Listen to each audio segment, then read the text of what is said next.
This is the Pierre Berton Show. Bruce Lee, Mandarin Superstar, production 1892, a recording December 9th, 1971, in Hong Kong.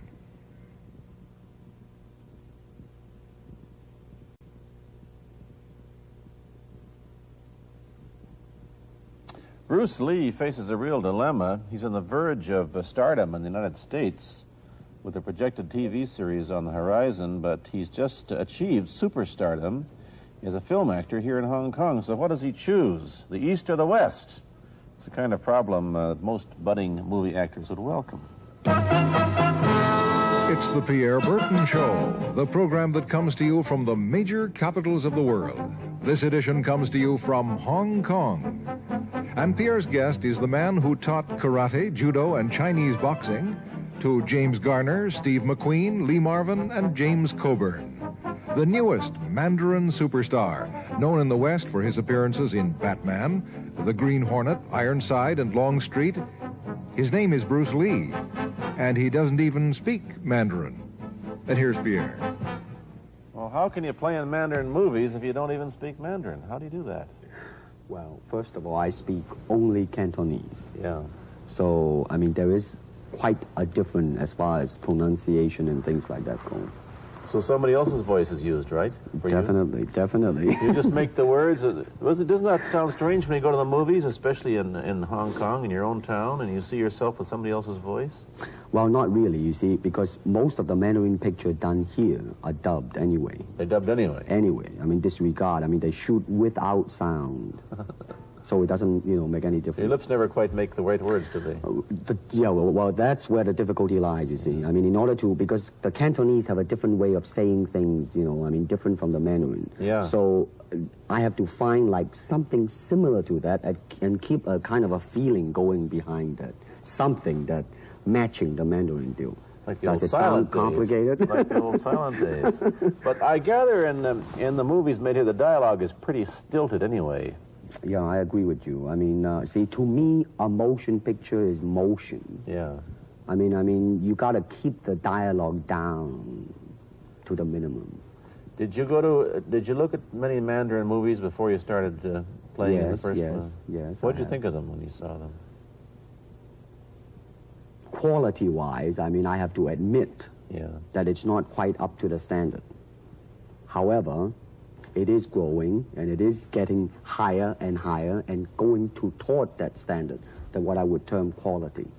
They say the secret of your success in that movie, The Big Boss, which was such a success, you rocketed you to stardom in Asia, was that you did your own fighting. As an expert in the various martial arts in China, what did you think of the fighting that you saw in the movies that you studied before you became a star? Well, I mean, definitely in the beginning, I had no intention or whatsoever that what I was practicing and what I'm still practicing now would lead to this to begin with. But martial art has a very, very deep meaning as far as my life is concerned, because as an actor, as a martial artist, as a human being, all these I have learned from martial art. Maybe for our audience who doesn't know what it means, you might explain exactly what you mean by martial art. Right. Martial art include all the combative arts like karate or karate, judo, Chinese kung fu or Chinese boxing, whatever you call it. All those.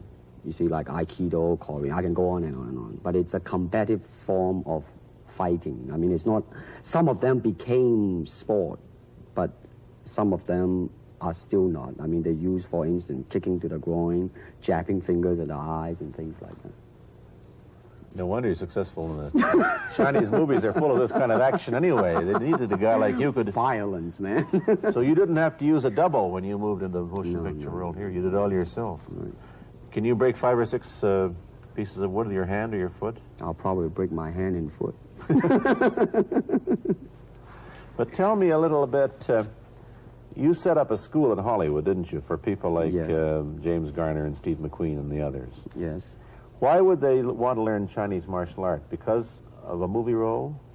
Not really. I mean, most of them, you see, to me, at least the way that when I teach it, all type of knowledge ultimately means self-knowledge.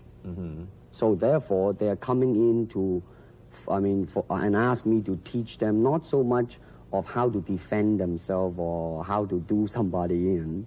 Rather, they want to learn to express themselves through some movement, be it anger, be it determination, or whatsoever. So in other words, what I'm saying, therefore, is that he is paying me to show him in combative form the art of expressing the human body. Which is acting, in a sense, isn't it? Well, or it would be a useful tool for an actor to have. It's, it might sound too philosophical, but it's unacting acting or acting unacting. If You've lost me. I have, right? So what I'm saying, actually, you see, it's a combination of both. Here it is the natural instinct, and here is control. You are to combine the two in harmony. Not, if you have one to the extreme, you will be very unscientific. If you have another to the extreme, you become all of a sudden a mechanical man, no longer a human being. So it is a successful combination of both. So therefore, it is not only, so therefore it's not pure naturalness or unnaturalness. The ideal is unnatural naturalness or natural unnaturalness. Yin yang, eh? Right, man, that's it. One of your students, James Coburn, played in a movie called Our Man Flint, in which he used karate. Is that what he learned from you? He learned it after. Oh, after, he went yeah. After he played in Our Man Flint. Right. You see, actually, I do not teach, karate because I do not believe in styles anymore. I do not believe that there is such thing as like Chinese way of fighting or the Japanese way of fighting or whatever way of fighting, because unless human beings have 3 arms and 4 legs, we will have a different form of fighting. But basically, we have only 2 hands and 2 feet. So styles tends to not only separate man, because they have their own doctrines, and then the doctrine became the gospel truth, that you cannot change, But if you do not have styles, if you just say, well, here I am, as a human being, how can I express myself totally and completely? Now, that way, you won't create a style, because style is a crystallization, that way, it's a process of continuing growth. You talk about Chinese boxing. How does it differ from, say, our kind of boxing? Well, first we use the feet. That's and then start. we use the elbow. And use the thumb too? You name it, man. We use it all. You have to, you see, because, that is the expression of the human body. Everything, not just the hand. And when you're talking about combat, well, if it is a sport, now you're talking about something else. You have regulations, you have rules. But when you're talking about fighting as it is, no rules. With no rules. Not real fighting. Well, then, baby, you better train every part of your body.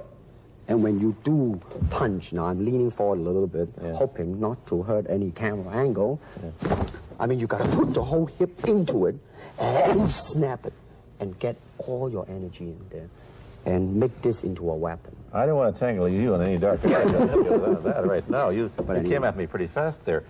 What is the difference between Chinese boxing and what we see these young men doing at 8 o'clock every morning on the rooftops in the parks called shadow boxing, which they're always...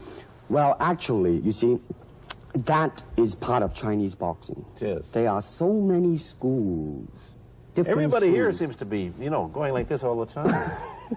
Well, that's good. I'm very glad. I'm very glad to see that, because at least somebody is caring for their own body, right? Yeah. That's a good sign. Well, it's a kind of a slow form of exercise, which is called Tai Chi Chuan. I'm speaking Mandarin just now. Yeah. Cantonese, Tai Chi Chuan, okay? I see. And it's more of an exercise for the elderly, not so much for the young. Give me a demonstration. Show me. Can you do a little bit of it? Just so the hand-wise is very slow. Oh, is it? and you push it out, but all the time you are keeping the continuity going. Bending, stretching, everything. You know, suppose, you know, I mean, you just keep it moving. It's like a ballet dancer there. Yeah, it is. I mean, to them, you see, the idea is running water never grows stale. So you got to just keep on flowing. Of all your students, famous, James Garner, Steve McQueen, Lee Marvin, James Coburn, Roman Polanski, which was the best? Who adapted best to this Oriental form of exercise and defense? Well, depending, okay? Now, as a fighter, Steve McQueen, now, he is good in that department because that son of a gun got the toughness in him. Yeah. I mean, see it on the screen. I mean, he would say, all right, baby, here I am, man. You know, and he'll do it. Yeah. Now, James Coburn is a peace-loving man. Yeah, I met him. Right? I mean, Yeah. you've met him. I mean, he's really, really nice. I mean, Yeah. super mellow and all that. I he mean, is, you know, yeah. I mean, now, he appreciates the philosophical part of it. Therefore, his understanding of it is deeper than Steve. So it's really hard to say. You see what I'm saying now? I see. I mean, each it's one's different. I mean, it's different. So that's, I mean, depending on what you see in it. Interesting that we don't, in our world, and haven't since the days of the Greeks who did, combine philosophy and art with sport. But quite clearly, the Oriental attitude is that the three are facets of the same things. Man, listen, you see, really, to me, okay, to me, ultimately, martial art means honestly expressing yourself. Now, it is very difficult to do. I mean, it is easy for me to put on a show and be cocky Yeah. and be flooded with a cocky feeling and then feel like pretty cool and all that. Or I can make all kinds of phony things, you see what I mean? Blinded by it. Or I can show you some really fancy movement. But to express oneself honestly, not lying to oneself, and to express myself honestly, now that, my friend, is very hard to do. And you have to train. You have to keep your reflexes so that when you want it, it's there. When you want to move, you're moving. And when you move, you are determined to move. Not taking 1 inch, not anything less than that. If I want to punch, I'm going to do it, man, and I'm going to do it, you see. So, I mean, so that is the type of thing you have to train yourself into it, to become one with the, you think? Yeah, this is very un-Western, this attitude. I want to ask you about your movie and TV career, but first we'll take a break. Then I'll be back with Bruce Lee. I've been talking to Bruce Lee mainly about the Chinese martial arts, which include things like Chinese boxing, karate, and judo, which is what he taught when he was in Hollywood. After he left the University of Washington, where he studied, of all things, philosophy, if you can believe that. He did, but that, perhaps you understand why the two go together from the first half of this program. And you can perhaps understand how he got into films. He knew a lot of actors, but I'm told that you got the job on the Green Hornet, where you played Kato the chauffeur, mainly because you're the only Chinese-looking guy who could pronounce the name of the leading character, Britt Reed. I meant that as a joke, of course. And it's a heck of a name, man. I mean, every time I said it at that time, I was super conscious. I mean, really now, that's another interesting thing, huh? Let's say if you learn to speak Chinese. Yeah. And it's it's not difficult to learn and speak the word. The hard thing, the difficult thing, it's behind what is the meaning, what brought on the expression and feelings behind those words. Like when I first arrived in the United States, and I look at a Caucasian, and I really would not know whether he was putting me on, or is he really angry, because we have different way of reacting to it. See, those are the difficult things, you see. It's almost as if you came upon a strange race where a smile didn't mean what it does to us. In fact, a smile doesn't always mean the same, does it? Of course not. Yeah, I just thought of that. Tell me about the big break when you played in Longstreet. I must tell the audience that that's it. Bruce Lee had a bit part or a supporting role in the Longstreet series, and this had an enormous effect on the audience. What was it? Well, you see, the title of that particular episode of Longstreet is called The Way of the Intercepting Fist. Now, I think the successful ingredient in it was because I was being Bruce Lee. Yourself. Myself, right. And did that part, just express myself, like I say, honestly express myself at that time. And because of that, I brought, favorable mentioning in like New York Times, which says like the Chinaman, who incidentally came off quite convincingly enough to earn himself a television series, and so on and so on and so forth. Can you remember the lines by Sterling Siliphant, the key lines? He's one of my students, you know that? Was he too? Yes. You've had everybody as your student. But you read, there were some lines that expressed your philosophy. I don't know if you remember them or not. I remember that. I Let's said, hear. this is what it is, okay? You're talking to Longstreet, played by James Francesca. I said, empty your mind. Be formless, shapeless, like water. Now you put water into a cup, it becomes the cup. You put water into a bottle, it becomes the bottle. You put it in a teapot, it becomes the teapot. Now water can flow or it can crash. Be water, my friend. Like that, you see? Oh, I see. I get the idea. I get the power behind it. So now, two things have happened. First, there's a pretty good chance that you'll get a TV series in the States called The Warriors, in which you use what, the martial arts in a Western setting? That was the original idea. Now, Yeah. Paramount, I did Longstreet for Paramount, and Paramount wants me to be in a television series. On the other hand, Warner Brother wants me to be in another one, but both of them, I think, they want me to be in a modernized type of a thing. And they think that Western idea is out. Whereas you want to do the Western, eh? I want, because you see, I mean, how else can you justify all these punching and kicking and violence except in that period of the West? I mean, in nowadays, I mean, you don't go around on the street kicking people or punching people. Because if you do, that's it. I mean, I don't care how good you are, But this is true also of the Chinese dramas, which are mainly costume dramas. They're all full of blood and gore over here. Oh, you mean here? Yeah. Well, unfortunately, you see, I hope that the picture I am in would either explain why the violence was done, whether right or wrong or whatnot. But unfortunately, pictures, most of them here, are done mainly just for the sake of violence. You know what I mean? Like, fighting for 30 minutes, get stabbed 50 times. Well, I'm fascinated. Let me give you your microphone back. I'm fascinated that you came back. I am a martial artist. You came back to Hong Kong on the verge of success in Hollywood and full of it. And suddenly, on the strength of one picture, you become a superstar. Everybody knows you. You have to change your phone number. You get mobbed in the streets. Now, what are you going to do? Are you going to be able to live in both worlds? Are you going to be a superstar here, or one in the States, or both? Well, let me say this.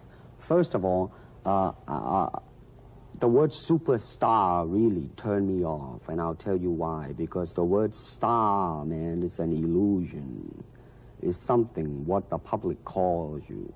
You should look upon oneself as an actor, man. I mean, you would be very pleased if somebody say, hey, man, you are a super actor.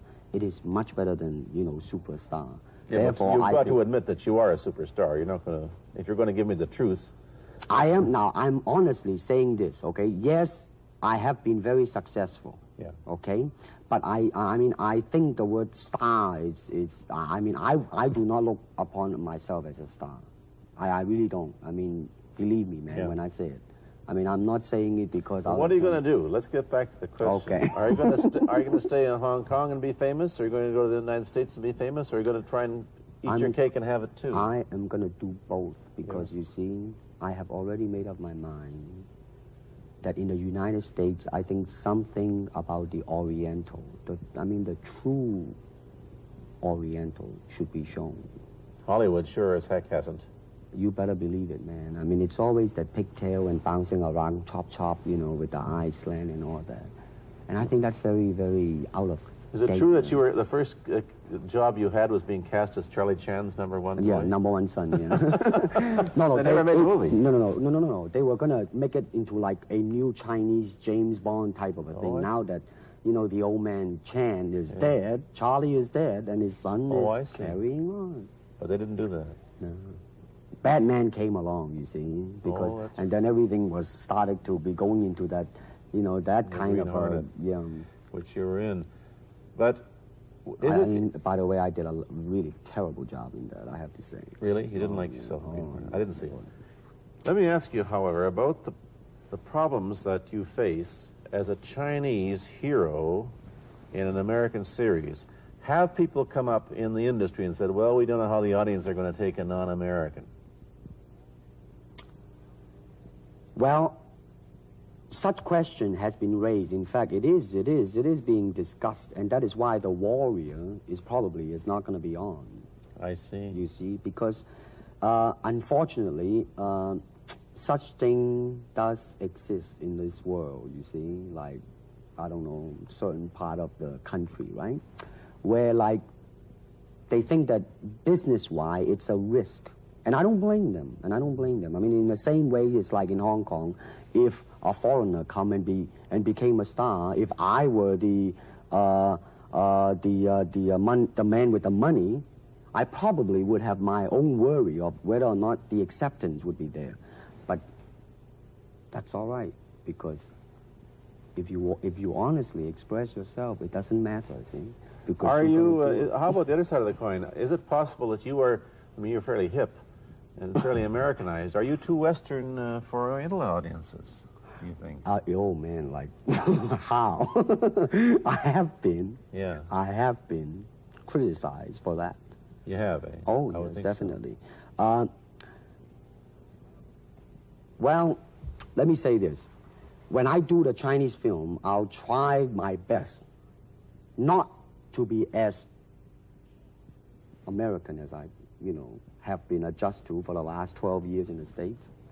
But when I go back to the States, it seems to be the other way around. You know what I mean? You're too exotic, eh? Yeah, man. I mean, they're trying to get me to do too many things that are really for the sake of being exotic.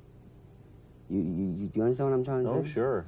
So it's really, I mean, it's when you live in both worlds, it brings its problems as well as its advantages, and you've got both. Time to go to a commercial. I'll be back in a moment with Bruce Lee. Let me ask you whether the change in attitude on the part of the Nixon administration towards China has helped your chances of starring in an American TV series. Well, first of all, this happened before that. Yeah. But I do think that things of Chinese will be quite interesting for the next few years. I mean, not that I'm politically, inclining toward anything. No, I understand that. I'm just wondering. But I mean, once the opening of China, I mean, that it will bring more understanding. Yeah. More things that are, like different, and maybe in the contrast of comparison, some new thing might grow. So therefore, I mean, it's a very rich period to be in. I mean, like if I were born, let's say, 40 years ago. Yeah. If I have a thought in my mind, I said, boy, I'm going to star in a movie or star in a television series in America. Well, that might be a vague dream, but I think right now, maybe, man. You still think of yourself Chinese, or do you ever think of yourself as North American? You know what I want to think of myself? As a human being. Because, I mean, I don't want to sound like, as Confucius say, but under the sky, under the heaven, man, there is but one family. It just so happened, man, that people are different.